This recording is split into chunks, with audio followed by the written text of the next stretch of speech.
Complete your life. Society often portrays love as the ultimate goal, the pinnacle of human experience, the magical solution to all our problems. But what if this incessant chase for love might actually be more of a hindrance than a help in finding true happiness and contentment? Hello and welcome to our deep dive into a perspective that might challenge everything you've been taught about love. Today we're going to explore the wisdom of the ancient Stoics. Stoicism, a school of philosophy founded in the 3rd century BC, taught that virtue, the highest good, is based on knowledge and that the wise live in harmony with divine reason that governs nature. The Stoics had some incredibly insightful things to say about our emotions, especially when it comes to love. They believed that our emotions should not rule us, but rather that we should understand and manage them. So what could this possibly have to do with our modern pursuits of love? Stick around as we unravel the Stoics' teachings and explore why they believe that we should not chase love. As we delve into the Stoic viewpoint on love, it's important to understand the perspectives of some of its most influential thinkers. Seneca, Marcus Aurelius, and Epictetus, among others, contributed significantly to the Stoic interpretation of love. Seneca, a prominent Stoic philosopher, wrote extensively about emotions, including love.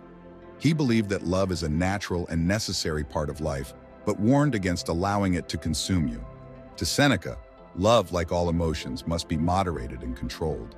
It should not become an obsession that diverts us from our path toward virtue and wisdom.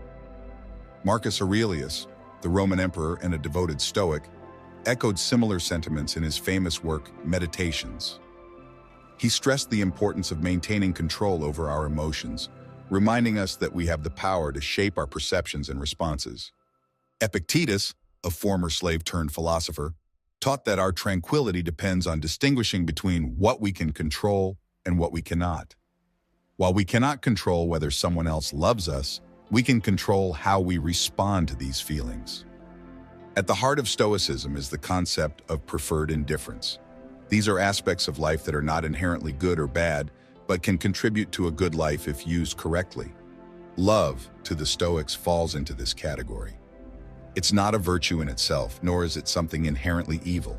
Rather, love is something that can add value to our lives, but it should not be our ultimate goal or determine our happiness.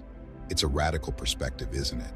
Especially when contrasted with the narratives we're often fed about love being the ultimate source of happiness and fulfillment. Yet the Stoics believe that true peace comes from within, not from external factors, not even from love itself. But what do we mean when we say chasing love? In essence, to chase love is to make finding a romantic partner the primary goal in life. It's the relentless pursuit of love, often to the exclusion of other pursuits in personal development. When we're chasing love, we're constantly seeking someone else to complete us, to fulfill us, and to give our life meaning. On the surface, this might not seem like such a problematic approach. After all, love is a beautiful and enriching part of human experience. But when we dive deeper, it's clear that this mindset can lead to an array of problems. Firstly, it places our happiness in someone else's hands. When we chase love, we often attach our sense of self-worth and happiness to whether or not we're in a romantic relationship.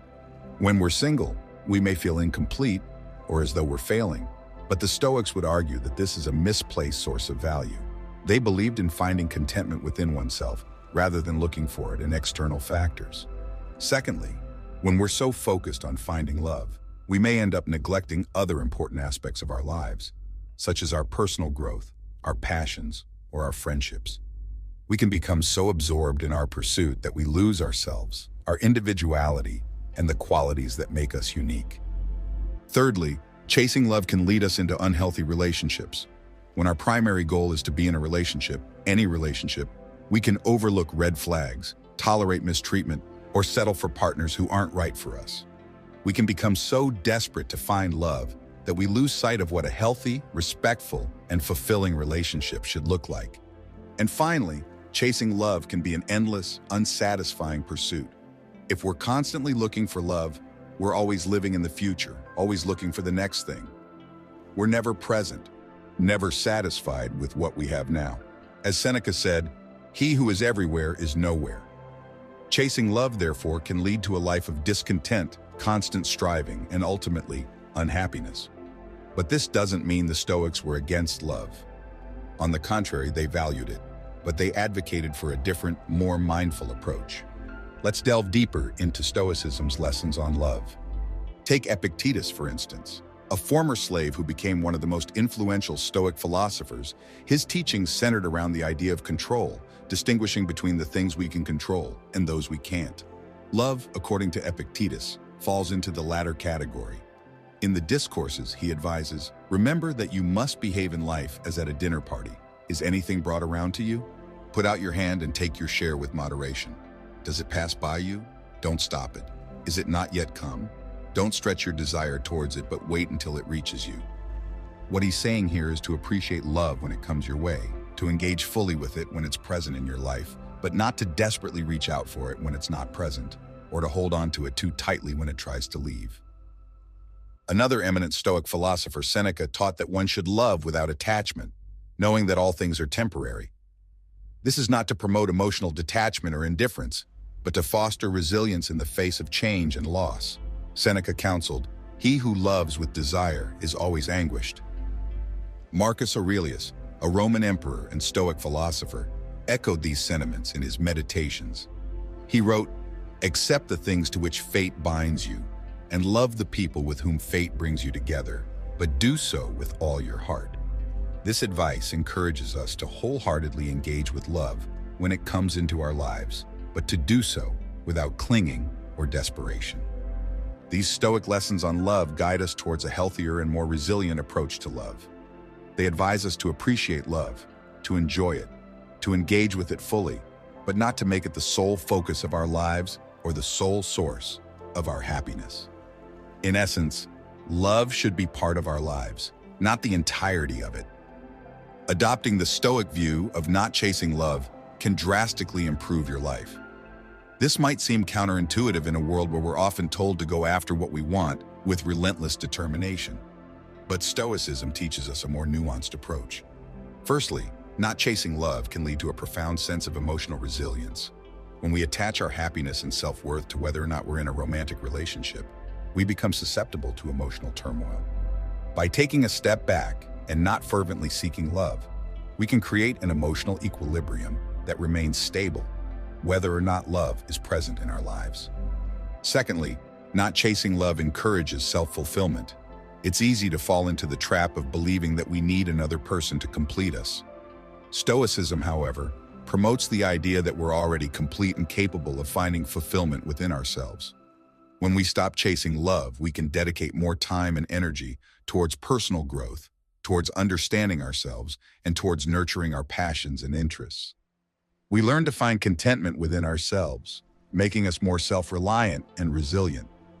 It's not about avoiding love or being indifferent to it, but rather about letting love come to you in its own time, in its own way.